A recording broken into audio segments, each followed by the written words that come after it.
Pinunit ko ang aming last will and testament. Oo, ginawa ko. Ang dokumentong yon, ang papel na naglalaman ng lahat ng pinaghirapan namin ng aking asawa sa loob ng 45 taon, ang bahay sa Tagaytay na itinayo namin mula sa pundasyon, ang lahat ng ipon namin sa bangko, ang bawat sentimo na inilaan namin para sa kinabukasan ng aming mga anak, lahat ng yon pinunit ko. Narinig ko ang dahan-dahan at malutong na tunog ng papel habang hinahati ko ito sa 2 tapos sa 4 hanggang sa maging maliliit na piraso na lamang ito, parang mga abo ng isang nasunog na pangarap. Sa isang iglap binura ko ang lahat ng mamanahin niya, ang lahat. Walang ni isang piso na matitira para sa kanya. Marahil iniisip ninyo anong klaseng ama ang gagawa niyan sa sarili niyang anak. Anong klaseng halimaw ang magkakait ng mana na dapat ay sa kanya? Ang sagot ay ang uri ng ama na nalaman ang isang katotohanang mas masakit pa sa anumang sampalosaksak. Ang uri ng ama na natuklasan na ang anghel na pinalaki niya ay may tinatagong sungay at buntot.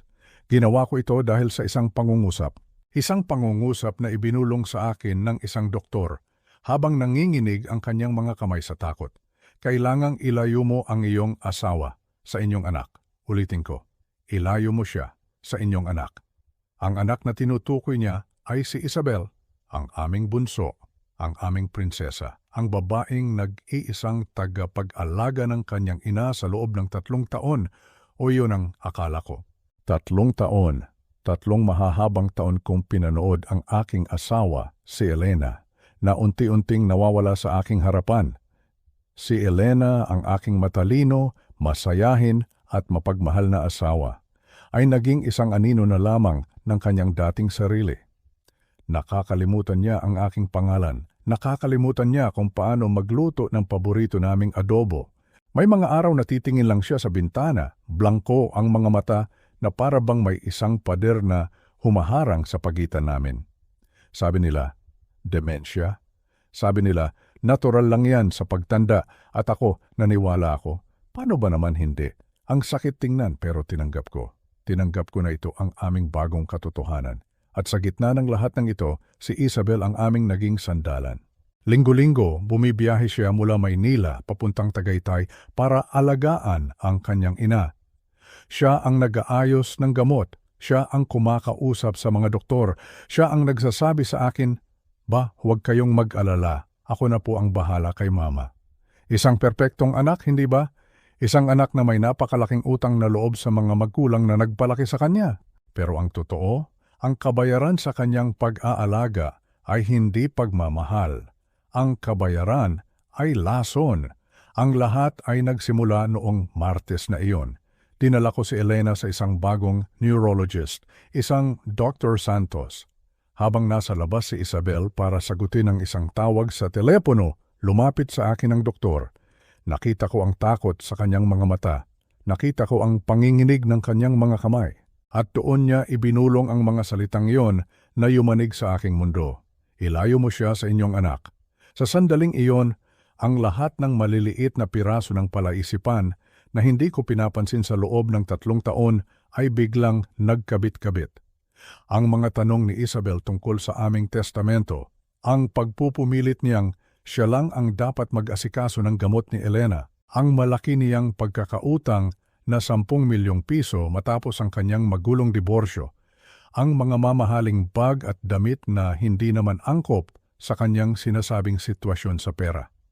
Ang anak na pinag-aral namin sa pinakamahusay na paaralan, ang anak na binigyan namin ng lahat, ay dahan-dahang pinapatay ang isipan ng kanyang sariling ina. Para saan? Para sa pera, para sa mana.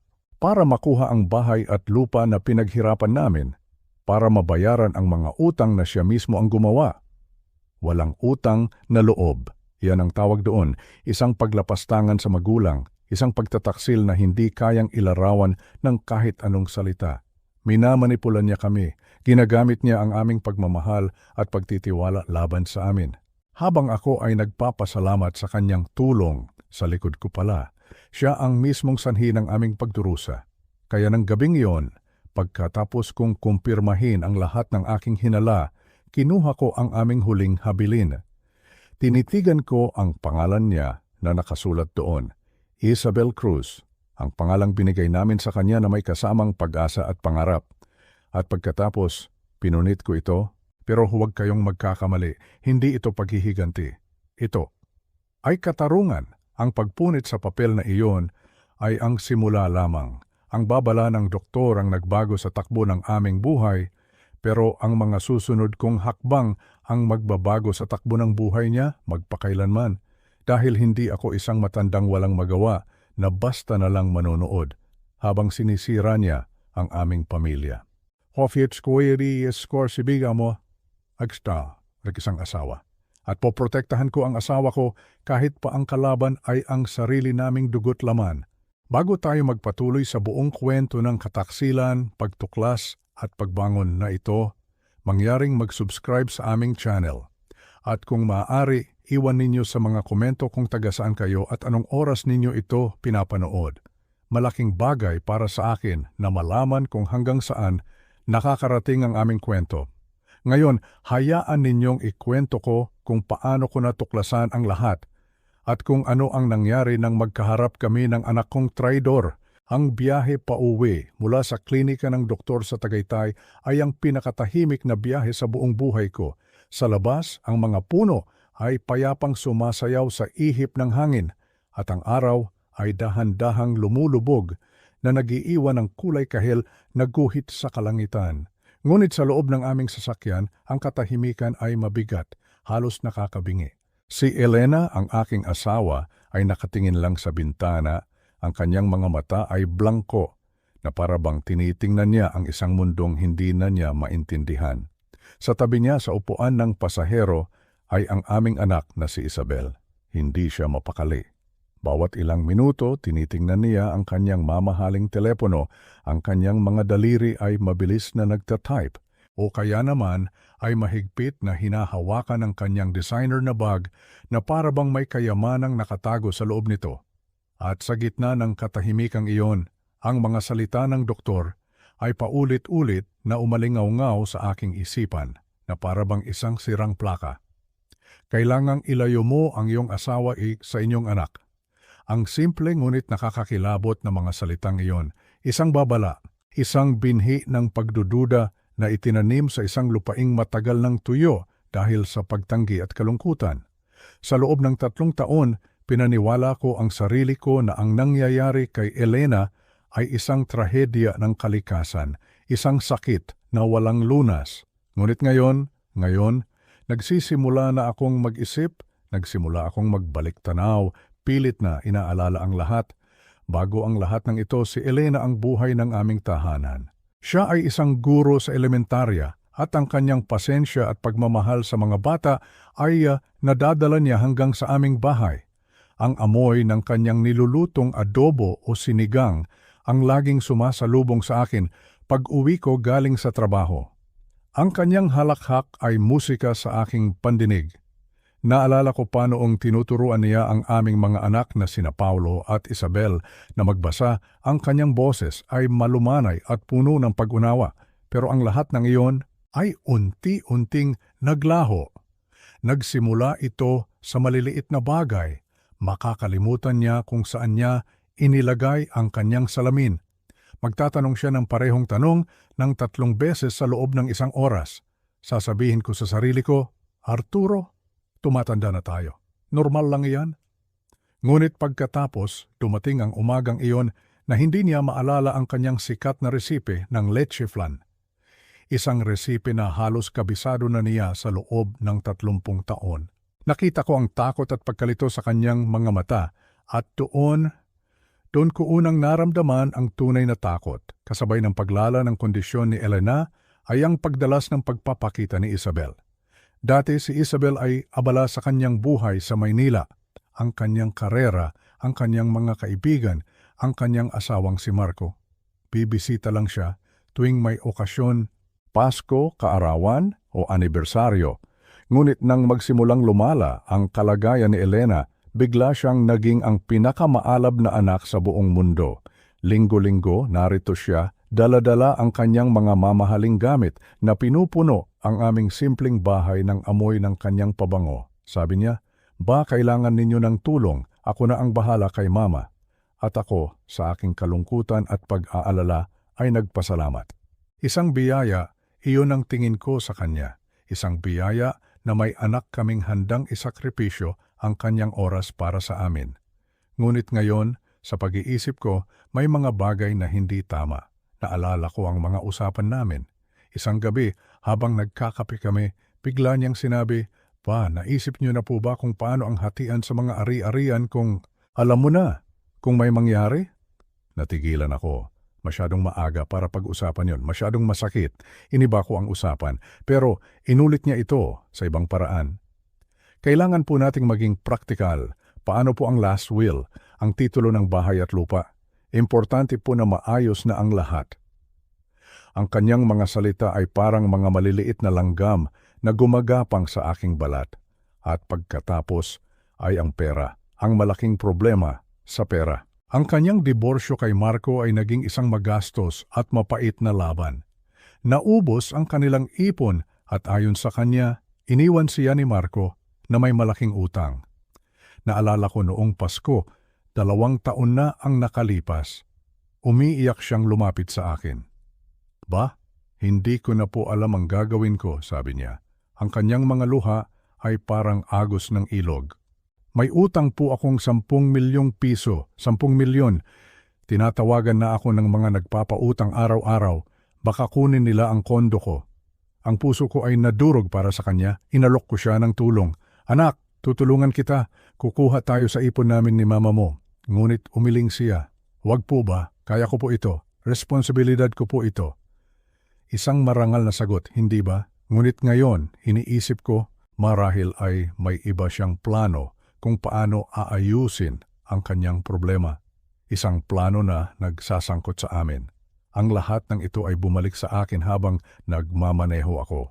Ang paglala ni Elena, ang pagdating ni Isabel, ang mga tanong tungkol sa mana, ang 10 milyong pisong utang, ang mga piraso ng palaisipan ay naroon sa harap ko sa lahat ng oras, ngunit bulag ako. O marahil, pinili kong maging bulag. Dahil sino ba namang ama ang mag-iisip na ang kanyang sariling anak, ang kanyang prinsesa, ay may kakayahang gumawa ng isang bagay na napakasama. Ngunit ang mga salita ng doktor, ang kanyang nanginginig na boses, ang nag-alis ng piring sa aking mga mata. Hindi na ako bulag ngayon. At habang tinitingnan ko si Isabel sa aking rearview mirror, naabala sa kanyang telepono na para bang walang anumang problema sa mundo, isang malamig na takot ang gumapang sa aking puso. Hindi na siya ang aking munting anghel, isa na siyang estranghero, at kailangan kong malaman kung ano ang itinatago niya sa loob ng mamahaling bag na iyon.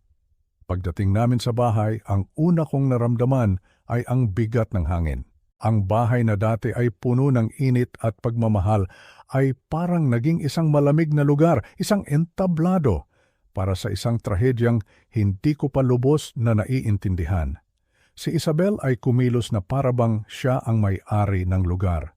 Mabilis siyang pumasok sa kusina kung saan nakalagay ang lingguhang pill organizer ni Elena. Mula sa pintuan, pinanood ko siya. Ang kanyang mga kilos ay sanay na sanay, halos mekanikal. Binuksan niya ang bawat maliit na kompartimento, inilagay ang mga tableta ng may katiyakan at isinara ito. Walang pag-aalinlangan, walang emosyon, parang isang nurse na ginagawa ang kanyang pang-araw-araw na gawain. "Ma, oras na po para sa gamot ninyo sa gabi," ang kanyang matamis na tawag. Ang tamis ng kanyang boses ay parang lason sa aking pandinig ngayon. Pumasok si Elena mula sa sala, ang kanyang mga paa ay bahagyang kumakaladkad. Kinuha niya ang maliit na tasa ng tubig at ang mga tableta na iniabot ni Isabel. Ininom niya ito ng walang tanong, na may ganap na tiwala, ang uri ng tiwala na ibinibigay lamang ng isang ina sa kanyang anak. At habang pinapanood ko ang eksenang iyon, ang aking sikmura ay bumaliktad. Ang bawat paglunok ni Elena ay parang isang suntok sa aking dibdib. "Magtitimpla po ako ng salabat," sabi ni Isabel na may ngiti pa rin sa kanyang mga labi. "Ba, tulungan niyo na lang po si Mama na umupo sa sala." Sinunod ko siya. Habang inaakay ko si Elena patungo sa kanyang paboritong upuan, ang aking isipan ay naglalakbay. Bawat hawak ko sa braso ni Elena ay isang paalala ng kung gaano siya naging marupok. Isang paalala ng kung ano ang maaaring ninanakaw sa kanya at sa akin. Maliligo lang po ako saglit, anunsyo ni Isabel, pagkatapos niyang ihatid ang tsaa. Ang amoy ng ospital dumidikit talaga. Iyon na ang pagkakataon ko. Sa sandaling marinig ko ang pagbukas ng gripo sa banyo sa itaas, ang aking mga paa ay tila may sariling isip. Dinala ako nito sa kusina kung saan iniwan niya ang kanyang bag sa ibabaw ng mesa. Ang bag na iyon, isang mamahaling Italian leather bag na siguradong nagkakahalaga ng higit pa sa kaya niyang bayaran. Ito ay isang simbolo ng kasinungalingan, isang harapan na itinatayo niya. Nanginginig ang aking mga kamay habang inaabot ko ito. Sa buong buhay ko, hindi ko kailanman pinakialaman ang gamit ng aking mga anak. Iginagalang ko ang kanilang privacy. Ngunit ngayon ay iba. Ito ay hindi na tungkol sa privacy. Ito ay tungkol sa buhay at kamatayan. Ang aking puso ay dumadagundong sa aking dibdib. Bawat tibok ay isang tanong. Paano kung mali ako? Paano kung nagiging paranoid lang ako? Ngunit mas malakas ang isa pang tanong. Paano kung tama ako? Pinuksan ko ang bag. Sa simula, ang mga karaniwang gamit ng isang babae ang nakita ko. Isang pitaka, mga susi, lipstick, pabango. Mga bagay na normal, nagsimula akong kabahan. Baka nga mali ako, baka nababaliw na ako sa pag-aalala. Ngunit pagkatapos, nakapa ko ang isang maliit na kompartimento sa gilid, nakatago. May zipper, dahan-dahan ko itong binuksan. Sa loob, may isang bagay na nakabalot sa isang mamahaling seda na panyo. Ang pag-iingat sa pagkakabalot nito ay nagsasabi sa akin na ito ay mahalaga.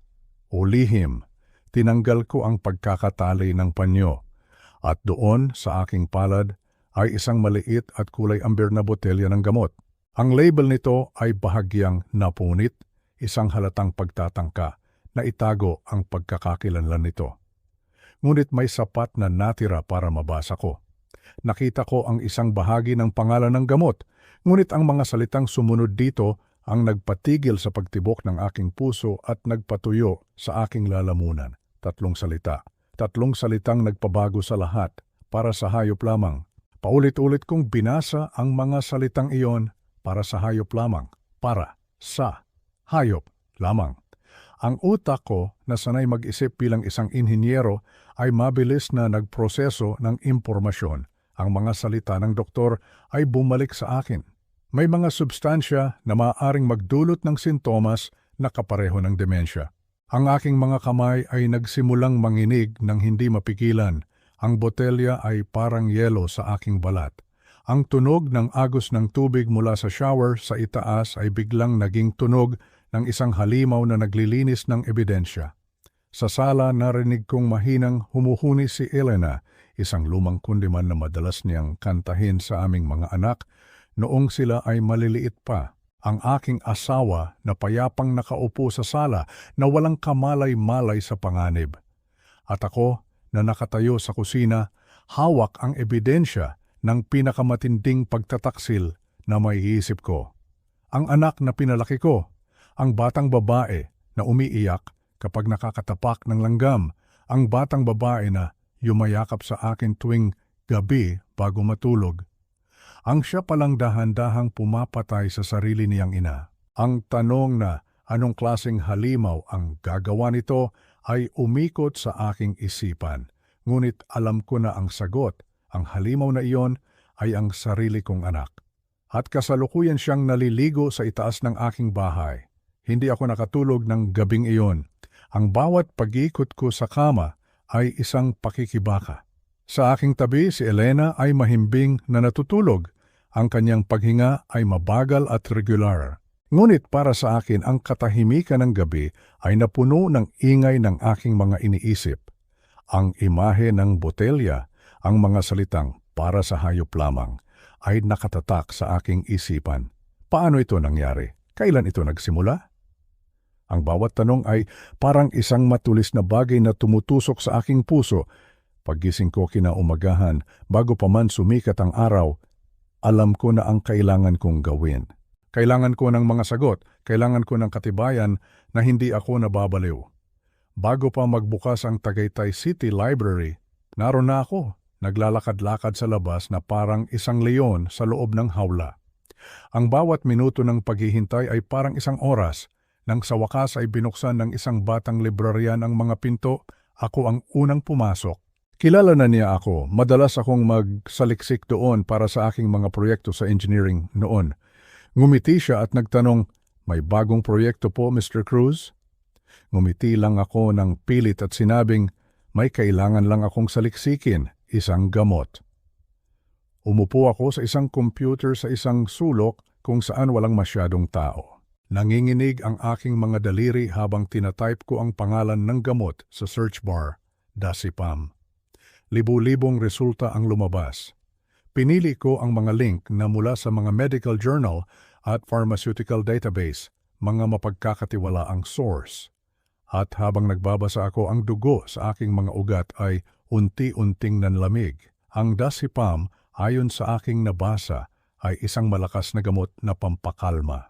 Ginagamit ito ng mga veterinaryo para sa mga aso o pusa na may matinding pagkabalisa, lalo na sa panahon ng mga biyahe o kapag may mga paputok. Ngunit ang sumunod na seksyon ang nagpatigil sa aking paghinga, ang seksyon tungkol sa epekto nito sa mga tao. Sa mga tao, lalo na sa mga matatanda na may mas mabagal na metabolismo, ang gamot ay nagdudulot ng matinding pagkaantok, pagkalito at malubhang pagkawala ng memorya. Ang paggamit nito ng matagalan ay nagreresulta sa mga sintomas na halos hindi mo maipagkakaiba sa Alzheimer's disease or dementia. Ang bawat salita na binabasa ko ay isang kumpirmasyon. Ang unti-unting pagsisimula ng sintomas ni Elena, ang kanyang pagiging tuliro, ang pagkawala ng mga alaala, ang 3 taon na parang nabura sa kanyang isipan. Hindi ito sakit, ito ay sistematikong pagkalason. At pagkatapos ay nabasa ko ang pinakamahalagang bahagi. Ang bahagi na nagbigay sa akin ng isang sinag ng pag-asa sa gitna ng kadiliman. Ang epekto ng gamot ay maaaring maibalik. Maaaring bumalik ang memorya at kalinawan ng isip kung ititigil ang pag-inom nito. Sinasabi sa isang pag-aaral na makikita ang pagbuti ng pag-iisip sa loob lamang ng 24 hanggang 48 oras, 2 araw. Sa loob ng 2 araw, maaari kong malaman ang katotohanan, ngunit may kasama itong babala. Ang matagal na paggamit ay maaaring magdulot ng permanenteng pinsala sa utak. 3 taon na niyang iniinom ito. Nanalangin ako sa Diyos na sana ay hindi pa huli ang lahat. Pinrint ko ang lahat ng aking nakita, mga artikulo mula sa mga medical journal, mga babala mula sa mga ahensya ng kalusugan, mga testimonya mula sa mga kasong may kaugnayan dito. Habang nagmamaneho ako pauwi, ang aking takot ay napalitan ng isang malamig at matigas na determinasyon. Mayroon na akong ebidensya, mayroon na akong pag-unawa sa kung ano ang nangyayari. Ang kailangan ko na lang ngayon ay ang hindi maikakailang patunay. Pagdating ko sa bahay, nadatnan kong nakaupo si Elena sa sala, nakatitig sa isang crossword puzzle na halos walang laman. Ang paningin na iyon na dati ay nagdudulot sa akin ng kalungkutan ay nagdulot ngayon ng galit. Isang matinding galit para sa aking anak na nagnakaw sa katalinuhang dating nagpapakinang sa mga mata ng aking asawa. Alam ko na ang aking susunod na hakbang. Si Isabel ay nasa Maynila. Sinabi niyang babalik siya sa Biyernes para punan muli ang pill organizer. Biyernes. 3 araw mula ngayon, mayroon akong 3 araw para isagawa ang aking plano. 3 araw para malaman kung ang babaeng pinakasalan ko ay naroon pa rin, naghihintay sa likod ng isang ulap ng kemikal. 3 araw para ilunsad ang isang lihim na eksperimento na magpapasya sa kapalaran ng aming pamilya. Ang hapon na yon ang naging simula ng aking misyon. Ang aming bahay ay naging isang laboratorio at ako ang siyentipikong naghahanap ng katotohanan. Naghintay ako hanggang sa oras ng siesta ni Elena nang masiguro kong mahimbing na siyang natutulog sa aming silid. Dahan-dahan akong pumasok sa kusina. Ang aking target, ang puting plastic na pill organizer sa ibabaw ng counter. Ang bagay na iyon na dapat sana ay simbolo ng pag-aalaga ay naging isang kasangkapan sa krimen. Kinuha ko ito at dinala sa aking maliit na workshop sa likod bahay, ang lugar kung saan ako gumagawa ng mga maliliit na proyekto sa kahoy. Isinara ko ang pinto. Dito meron akong kapayapaan at mga kagamitan. Inilagay ko ang pill organizer sa ilalim ng isang maliwanag na ilaw. Pinuksan ko ang bawat kompartimento mula Lunes hanggang Linggo. Sa bawat isa, may 4 na tableta. 2 sa mga ito ay pamilyar sa akin, ang gamot niya sa alta presyon at ang kanyang maintenance para sa kolesterol. Ngunit ang 2 pa ay iba. 2 maliliit at kulay asul na tableta na hindi ko matanda ang inireseta ng sinumang doktor. Kinuha ko ang aking magnifying glass, ang parehong gamit na ginagamit ko para suriin ang mga maliliit na detalye sa aking mga plano sa engineering. Inilapit ko ito sa isa sa mga asul na tableta at doon nakita ko ito. Mga maliliit na marka na halos hindi makita ng mata, DZ5. Nag-type ako sa aking telepono. Ang DZ5 ay isang karaniwang marka para sa dasipam. 5 miligramo, ang puso ko ay kumabog ng mabilis. Ito na yon, ang pisikal na ebidensya, ang lason na dahan-dahang pumapatay sa isipan ng aking asawa. Ang plano ko ay simple, ngunit mapanganib. Kailangan kong palitan ang mga lason na ito ng isang bagay na hindi makakasama. Sa aking medicine cabinet, mayroon akong bote ng mga maliliit na bitamina na halos kapareho ang laki at hugis. Maingat kong kinuha ang 2 asul na tableta mula sa kompartimento para sa araw na iyon at pinalitan ko ito ng 2 tableta ng bitamina. Ang aking mga kamay ay nanginginig sa bawat kilos. Para akong isang sundalong nag-aalis ng bomba kung saan ang isang pagkakamali ay maaaring magdulot ng kapahamakan. Inulit ko ang proseso para sa mga kompartimento ng Huwebes at Biyernes. Mayroon akong 3 araw na bintana, 3 araw ng katotohanan. Naisip kong tumawag sa pulis. Naisip kong tawagan ang aking anak na si Paulo sa Maynila at sabihin ang lahat. Ngunit pinigilan ko ang aking sarili. Ano ang sasabihin ko? Ang anak kong si Isabel ay nilalaso ng kanyang ina at ang ebidensya ko ay isang teorya at isang bote ng gamot na ninakaw ko mula sa kanyang bag. Baka isipin nilang ako ang nababaliw. Baka sabihin nilang ito ay epekto lamang ng stress ng pag-aalaga sa isang may sakit na asawa. Kailangan ko ng patunay na hindi nila matatawaran. Kailangan kong maipakita ang pagbabago kay Elena mismo. Ang kanyang paggaling ang magiging pinakamatibay na ebidensya laban kay Isabel. Nang gabing iyon, sa oras ng hapunan, ako mismo ang nagbigay ng gamot kay Elena. "Ito na ang gamot mo, mahal," sabi ko. Pilit na pinapakalma ang aking boses. Kinuha niya ito at ininom, gaya ng dati, nang walang pag-aalinlangan. Pinanood ko siyang kumain, pinanood ko siyang manood ng telebisyon. Bawat kilos niya, bawat salita niya ay sinusuri ko, ngunit walang pagbabago. Natulog kami ng gabing iyon na may mabigat na puso. Paano kung mali ako? Kinabukasan, ang unang 24 na oras ay isang pagsubok sa aking pasensya. Halos walang pinagbago. Si Elena ay ganon pa rin, medyo tuliro at malilimutin. Ang pag-asa sa aking dibdib ay nagsimulang manghina. Baka nga totoo ang demensya. Baka ang lahat ng ito ay isang malaking pagkakamali lamang na pinalaki ng aking imahinasyon. Ngunit nang hapong iyon isang bagay ang nangyari. Nakaupo ako sa sala at nagbabasa ng diaryo nang lumabas si Elena mula sa aming silid. Sa kanyang kamay, hawak niya ang crossword puzzle na tinititigan lang niya kahapon.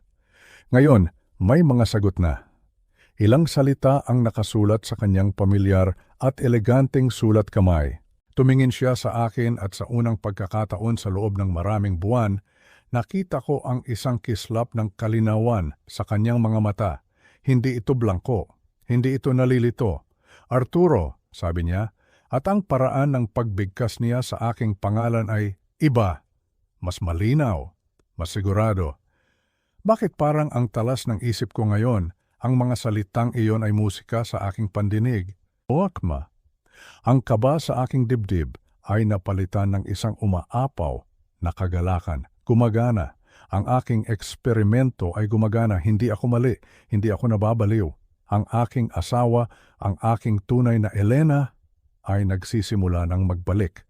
At habang tinitingnan ko siya na may hawak na crossword puzzle at isang nagtatakang ngiti sa kanyang mga labi, alam ko na ang susunod na 24 na oras ay magiging mas kritikal pa. Ang ulap ay nagsisimula ng humawi at malapit ko nang makita muli ang araw. Ang sumunod na umaga, ang umaga ng ika-48 oras ay parang isang bagong simula. Nagising ako sa isang amoy na matagal ko nang hindi naamoy sa aming bahay. Ang amoy ng sinangag na bawang at pritong bakon. Sa loob ng 3 taon, ako na ang laging naghahanda ng almusal, kadalasan ay simpleng pandesal at kape lamang, dahil si Elena ay madalas na tuliro pa sa umaga. Ngunit ngayong umaga ay iba. Bumangon ako at sinundan ang amoy patungo sa kusina. At doon nakita ko siya. Nakita ko ang aking asawa si Elena na nakatayo sa harap ng kalan, suot ang kanyang lumang duster, at mahinang humuhuni ng isang lumang awiting kundiman. Gumagalaw siya ng may kumpiyansa na para bang hindi lumipas ang 3 taon ng kadiliman. Nagpiprito siya ng itlog sa isang kawali at ang kanyang mga kilos ay pamilyar at puno ng buhay. Ang eksenang ito na dati ay isang pang-araw-araw na pangyayari ay naging isang milagro sa aking paningin. Ang aking mga mata ay napuno ng luha, ngunit hindi dahil sa kalungkutan. Ito ay luha ng labis na kagalakan at pasasalamat. Gising ka na pala, mahal, sabi niya. Lumingon sa akin na may isang ngiti at hindi ito ang blangkong ngiti na ibinibigay niya sa akin sa loob ng 3 taon. Ito ang tunay na ngiti ni Elena, isang ngiti na umaabot hanggang sa kanyang mga mata na nagpapakita ng init at pagmamahal. Naisip kong ipagluto ka ng paborito mo. Naalala mo ba? Sabi mo dati, mas masarap pa ang scrambled eggs ko kaysa sa mga restaurant. Ang puso ko ay parang sasabog. Hindi lang ako ang nakakaalala, siya ay nakakaalala na rin. Umupo ako sa upuan sa aming lumang mesa sa kusina, ang parehong mesa kung saan kami nagbahagi ng libu-libong pagkain sa loob ng 40 taon. Pinanood ko siyang maghain ng pagkain at ang bawat kilos niya ay isang patunay na ang aking eksperimento ay hindi lang basta gumana. Ito ay isang tagumpay. Kamusta ang pakiramdam mo ngayon? Tanong ko, pilit na pinipigilan ang panginginig ng aking boses. Huminto siya sandali, inilagay ang isang plato ng pagkain sa harap ko at seryosong nag-isip. Iba, sabi niya. Pakiramdam ko para akong naglalakad sa isang makapal na hamog sa loob ng mahabang panahon at bigla na lang sumikat ang araw. Tumingin siya sa akin at nakita ko ang pag-aalala sa kanyang mga mata. Arturo, mayroong talagang mali sa akin nitong mga nakaraang taon, hindi ba? Isang bagay na napakasama. Paano ko sasabihin sa kanya, paano ko ipapaliwanag na ang ulap na bumalot sa kanyang isipan ay hindi isang natural na pangyayari, kundi isang bagyo na sinadyang likhain ng aming sariling anak? Ano ang naaalala mo sa mga nakaraang taon? Tanong ko ng malumanay. Mga piraso lang, sagot niya habang nagsasalin ng kape para sa aming dalawa. Mga pira-pirasong alaala, parang sinusubukan mong alalahanin ang isang panaginip. Naaalala ko na laging nalilito, laging natatakot, na para bang unti-unti akong nawawala. Ang kanyang boses ay nabasag. Naaalala ko na tinitingnan mo ako na may sobrang kalungkutan sa iyong mga mata. Ang babaeng nasa harap ko ay ang aking Elena. Ang guro na tumulong sa daan-daang bata na matutong magbasa. Ang ina na nagbigay ng walang katapusang pagmamahal. Nariyan lang pala siya sa lahat ng oras, nakakulong sa likod ng isang pader ng kemikal. Lagi kong sinusubukang sabihin sa iyo na may mali, pagpapatuloy niya, pero hindi lumalabas ng tama ang mga salita. Makakalimutan ko ang sasabihin ko sa gitna ng pangungusap, hinawakan niya ang aking kamay sa ibabaw ng mesa. Ang kanyang hawak ay mahigpit, puno ng emosyon. Pakiramdam ko, nalulunod ako, Arturo. Araw-araw palubog ako ng palubog at hindi ako makahingi ng tulong. Ang lalamunan ko ay nanikip. Hindi ka na nalulunod ngayon, mahal. Hindi na nga, sabi niya. Ang kanyang mga mata ay nagningning. Pero paano ako biglang gumaling? Ano ang nagbago? Bago pa man ako makasagot, isang pamilyar na tunog ang pumutol sa aming pag-uusap. Ang tunog ng isang sasakyan na pumarada sa aming driveway. Sumilip ako sa bintana, ang pilak na BMW ni Isabel. Ang puso ko ay biglang kumabog ng mabilis at malakas. Hindi dapat siya narito. Biyernes pa dapat ang dating niya. Ang agayata ni Isabel, sabi ni Elena na may pagtataka sa kanyang boses. Pinanood ko ang aming anak na bumaba sa kanyang sasakyan. Mayroon siyang layunin sa kanyang paglalakad. Mayroon siyang sariling susi. Papasok siya anumang oras. Sa loob ng ilang segundo, makikita niya si Elena. Makikita niya ang kanyang ina na alerto, na malinaw ang isip, na nagluto ng almusal. Makikita niya na ang kanyang masamang plano ay nabigo. Elena, makinig ka sa akin ng mabuti, sabi ko ng mabilis at pabulong. Kailangan kong gawin mo ulit ang dati mong ginagawa sa loob ng 3 taon. Magpanggap kang nalilito, magpanggap kang makakalimutin. Kaya mo bang gawin iyon? Ano? Bakit ko gagawin iyon? Ang kanyang naguguluhang tanong. Ngunit huli na ang lahat. Narinig namin ang pagbukas ng pinto sa harapan, ang tunog ng takong na naglalakad sa aming sahig na gawa sa kahoy. Nagdala po ako ng tanghalian mula sa paborito ninyong kainan. Tumingin sa akin si Elena, ang kanyang mga mata ay nanlaki sa takot.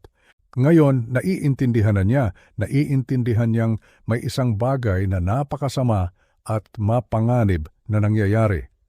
At ang panganib na iyon ay kararating lang. Pumasok si Isabel sa aming kusina na may isang malawak na ngiti sa kanyang mukha. Dala ang isang paper bag. Ngunit ang ngiting iyon ay unti-unting naglaho nang makita niya ang eksena sa kanyang harapan. Nakita niya ang mesa na may mga plato ng almusal. Nakita niya ang kanyang ina, si Elena, na nakaupo ng tuwid, hindi nakayuko. At higit sa lahat, nakita niya ang katalinuhan at kamalayan sa mga mata ng kanyang ina. Isang bagay na matagal nang nawala. Ang maskara ng pagiging isang mapagmahal na anak ay nagsimulang magkaroon ng lamat. Ba, sabi ni Isabel ng dahan-dahan, ang kanyang boses ay maingat at kontrolado. Mukhang iba si Mama ngayon. Ang mga gulong sa kanyang isipan ay halatang mabilis na umiikot, sinusubukang iproseso ang imposible. Ang ganda ninyo ngayon, Ma, sabi niya, napilit pa ring ngumingiti habang inilalapag ang paper bag. Pero sigurado po akong napagod kayo sa lahat ng ito. Bakit hindi po kayo uminom ng gamot ninyo sa umaga para makapagpahinga? Ma, ba? Gumawa siya ng isang hakbang patungo sa counter kung nasaan ang pill organizer. Ngunit mas mabilis ako. Humakbang ako at hinarangan ang kanyang daan. Ang aking katawan ay naging isang pader sa pagitan niya at ng mga gamot. Hindi na niya kailangan ang mga tabletang iyan, sabi ko. Ang aking boses ay kalmado, ngunit matigas na parang bato. Ang kamay ni Isabel ay nanigas sa ere. Ba, kailangan ni Mama ang gamot niya. Alam niyo po iyan. Sabi ni Dr. Santos. Anong gamot, Isabel? Pinutol ko ang kanyang sinasabi. Tinitigan ko siya ng diretso sa mata. Sabihin mo sa akin, ilarawan mo kung ano ang eksaktong ipinapainom mo sa iyong ina. Isang bagay ang nagbago sa kanyang ekspresyon, ang pagkataranta, ang takot.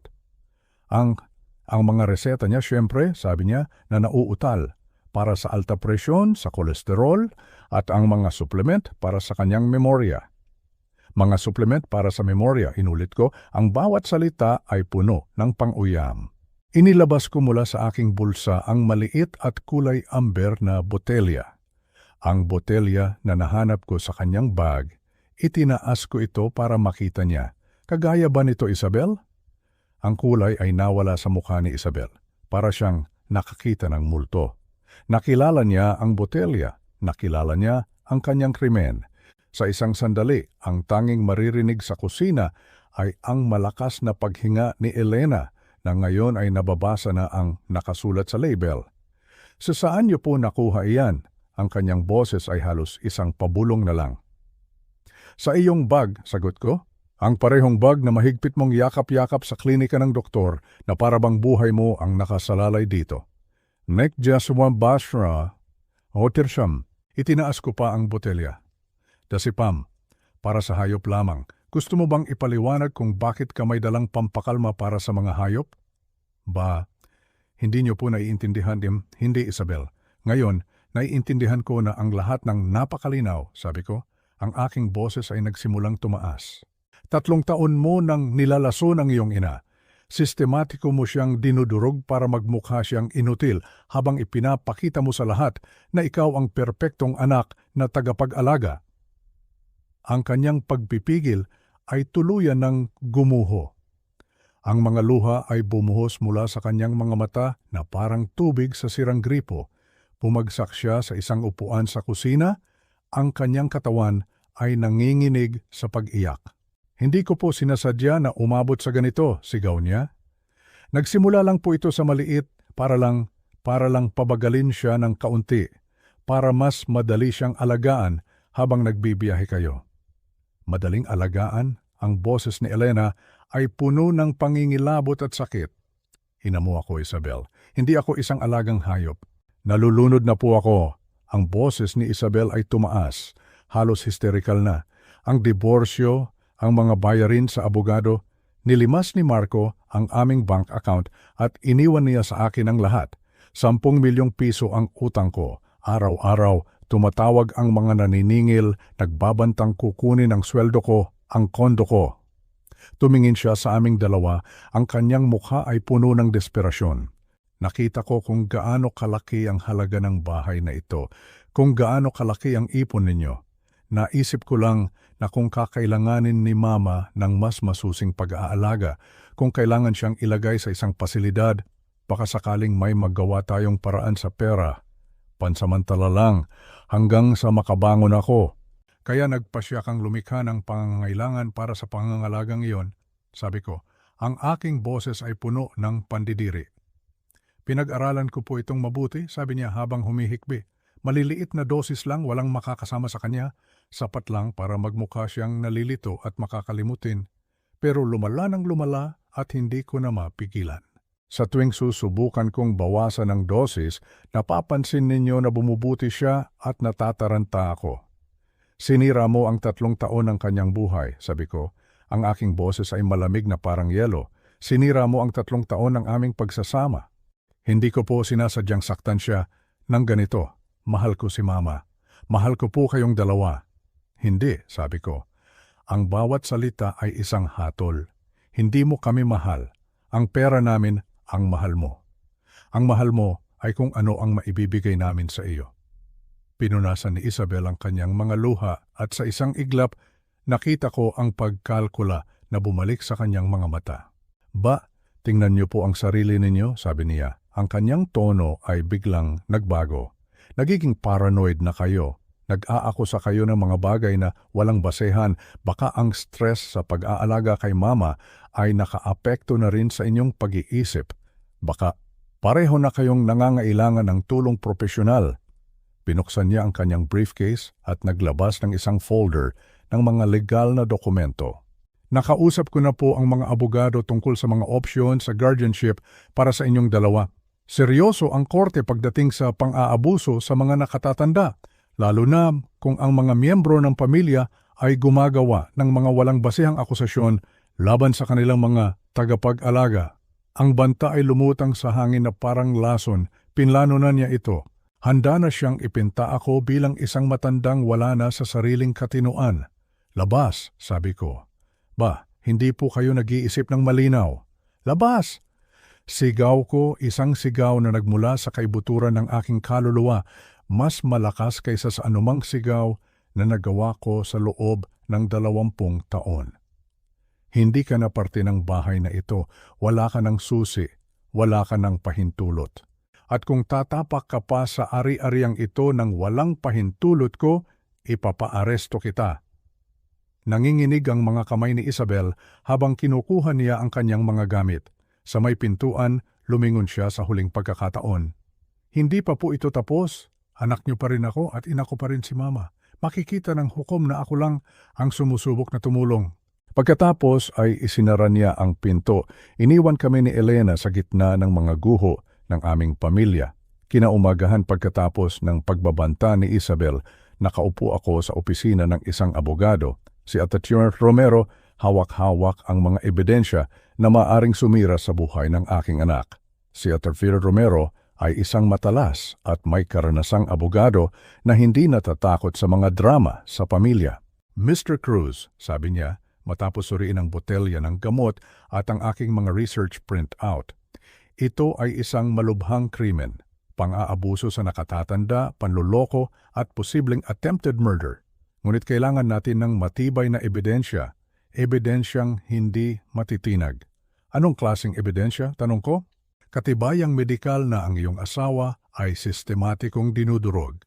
Dokumentasyon ng motibo sa pananalapi. Testimonya ng eksperto, paliwanag niya. Kailangan nating patunayan na ito ay sinadya at tuloy-tuloy.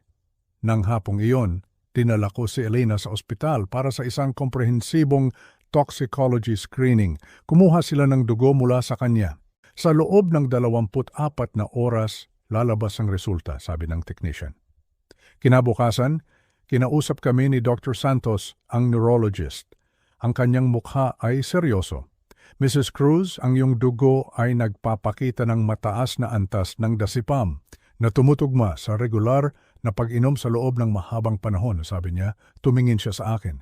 Kinukumpirma nito ang sistematikong pagkalason. Ang dosis ay kinakalkula upang magdulot ng kapansanan sa pag-iisip ng walang halatang sintomas ng labis na dosis. Napakasopistikado ng kalupitan nito. Maaari niyo po bang idokumento ito? Tanong ko. Oo naman, maghahanda ako ng isang detalyadong ulat medikal na nagpapatunay na si Mrs. Cruz ay sinadyang dinudurog para gayahin ang demensya. Tumunog ang aking telepono. Ang anak kong lalaki, si Paulo. Tinawagan ko siya kagabi at sinabi ang lahat. Ba, parating na ako, sabi niya. Nasa eroplano na ako. Dumating si Paulo na mukhang tumanda ng 10 taon sa isang gabi. Sa edad na 35, siya ay karaniwang larawan ng kalusugan at optimismo. Ngunit ngayon ang kanyang mukha ay puno ng pighati. Ba, sabihin niyo po sa akin na nagkakamali lang kayo. Hindi naman talaga nilason ni Isabel si Mama, di ba? Ibinigay ko sa kanya ang mga ulat medikal, ang botelya ng gamot, ang aking mga research. Pinasa niya ang lahat at habang nagbabasa siya, ang kanyang mukha ay namumutla. Diyos ko, na bulong niya. Dahan-dahan niyang pinapatay si Mama sa loob ng 3 taon. Tumingin siya kay Elena. Ma, naalala niyo po ba noong Pasko? Halos hindi niyo ako makilala. Akala ko po tumatanda na talaga kayo. May mga naaalala ako, anak, sabi ni Elena ng mahina. Parang tumitingin sa isang makapal na salamin. Alam kong dapat kitang makilala pero hindi ko maabot ang alaala. Napahagulgol si Paulo na parang isang batang lalaki na tumatakbo sa kanyang ina dahil sa mga galos sa tuhod. Dapat tinanong ko kung bakit ka biglang humina ng ganon kabilis. Dapat mas pinantayan kita, Ma. Nang gabing iyon, dumating si Detective Sarah Morrison kasama ang 2 pulis. Sinuri niya ang lahat ng aming ebidensya. Mr. Cruz, sabi niya, mayroon tayong sapat na batayan para sa mga kasong pang-aabuso sa nakatatanda, panluloko at reckless endangerment. Pinag-aaralan ng piskal ang attempted murder depende sa pag-usad ng kaso. Ano po ang susunod na mangyayari? Tanong ko, ang aking puso ay kumakabog. Kailangan namin ng formal na salaysay mula sa inyo at kay Mrs. Cruz. Nagbigay na ng testimonya si Dr. Santos. Sa mga ebidensyang ito, makakakuha na kami ng arrest warrant kaagad. Naisip ko ang aking munting anak na babae, ang batang babae na nakasakay sa aking balikat sa mga pista, na umiiyak kapag nakakatapak ng paru-paro. Anak ko pa rin siya. Hinawakan ako ng aking kapitbahay na si Gus, isang retiradong pulis na kinausap ko rin. Arturo, hindi mo sinisira ang iyong anak. Pinoprotektahan mo ang iyong asawa. Minsan, iyon ang hinihingi ng pag-ibig. Isinara ni Detective Morrison ang kanyang notepad. Na-issue na ang warrant. Aarestuhin namin siya bukas ng umaga. Ang umaga ng Biyernes ay dumating na may mapanlinlang na normalidad. Si Elena ay nasa hardin. Inaasikaso ang kanyang mga rosas ng may matatag na mga kamay sa unang pagkakataon sa loob ng maraming taon. Nagbabasa ako ng dyaryo nang marinig ko ang pamilyar na tunog ng BMW ni Isabel na pumarada sa aming driveway. Naglakad siya patungo sa aming pintuan ng may karaniwang kumpiyansa. dala ang isang bag mula sa isang parmasya. Ang buong kilos niya ay nagpapahiwatig na naniniwala siyang ang aming paghaharap kahapon ay matagumpay niyang napamahalaan, na ang kanyang mga banta ay nagpatakot sa akin para manahimik. "Good morning ba?" tawag niya. "Dala ko po ang bagong reseta ni Mama. Sabi ng doktor, baka makatulong ito sa kanyang pagkalito kamakailan." Hindi ako sumagot.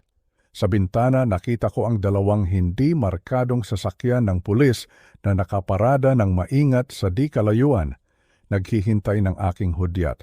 Pumasok si Isabel gamit ang kanyang susi. "Nasaan po si Mama? Dapat mainom na niya ito kaagad."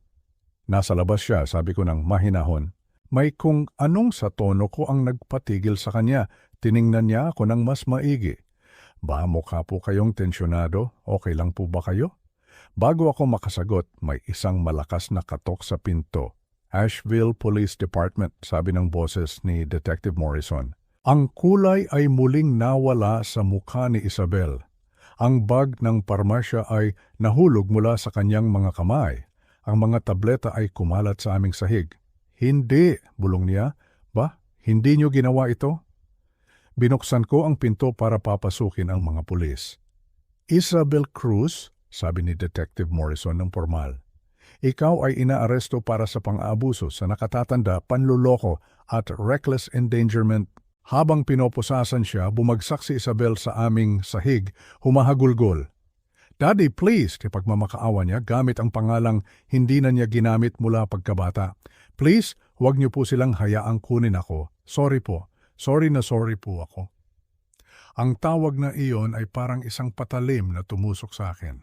Ngunit nanatili akong matatag. Lumabas si Elena mula sa hardin na puno ng pangingilabot ang kanyang mukha. "Anak ko yan," bulong niya. Lumabas si Paulo mula sa kusina. Ang kanyang mukha ay puno ng pighati. "Natasha, sorry," sabi niya. "Dapat nakita ko ang nangyayari." Habang inilalabas nila siya, lumingon si Isabel sa huling pagkakataon. "Ma, mahal kita. Alam kong hindi mo ako mapapatawad, pero mahal kita." Sa korte, ilang buwan ang makalipas, umamin si Isabel sa lahat ng kanyang kasalanan. Sa kanyang testimonya, umiiyak siyang humingi ng tawad. "Ginawa ko po lahat ng sinabi nila," sabi niya sa hukom. "Nilason ko po ang aking ina dahil desperado ako at makasarili at akala ko makakalusot ako. Sinasabi ko sa sarili ko na ginagawa ko lang siyang mas madaling alagaan, pero alam ko ang totoo. Ninanakaw ko ang kanyang isipan para iligtas ang aking sitwasyon sa pananalapi." Si Judge Patricia Winters, isang istriktang babae, ay walang emosyong nagbasa ng sentensya. "Isabel Cruz, ginawa mo ang isa sa mga pinakakarumal-dumal na pagtataksil sa tiwala na nakaharap ko sa 20 taon ko sa serbisyo.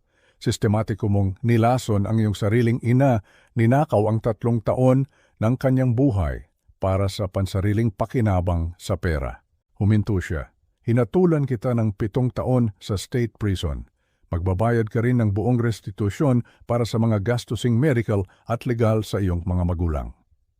Ang pagpukpok ng gavel ay umaling-awngaw sa tahimik na korte. Napahagulgol si Elena. "Anak ko pa rin siya," paulit-ulit niyang ibinulong. "Niyakap ko ang aking asawa. Nakamit na ang hustisya," bulong ko. Pero ang halaga ay napakataas. Habang inilalabas si Isabel na nakaposas, nagkatinginan kami sa huling pagkakataon. At sa isang saglit, nakita ko ang batang babae na dati kong kinakarga. Pagkatapos, nawala na siya at kami ay naiwan upang buuin muli ang aming mga buhay mula sa mga guho ng aming pamilya. 6 na buwan ang lumipas at kasabay ng pagdating ng tagsibol sa Tagaytay, ay ang unti-unting pagbabalik ng liwanag sa aming buhay. Ang mga bulaklak sa aming hardin ay nagsimulang mamukadkad na parabang isang salamin ng paghilom na nangyayari sa loob ng aming tahanan. Madalas, natatagpuan ko si Elena sa aming hardin, abala sa pag-aalaga ng kanyang mga rosas. Ang parehong mga rosas na tinititigan lang niya ng blangko sa loob ng 3 taon ay ngayon maingat na niyang pinuputulan ng mga tuyong sanga. Ang kanyang mga kamay ay puno ng dating kaalaman at pagmamahal. Isang umaga nakita ko siyang nakangiti habang hinahaplos ang isang usbong. Ang ganda ng lupa ngayon, mahal, sabi niya. Lumingon sa akin at ang kanyang mga mata ay kumikinang na muli sa talinong minahal ko.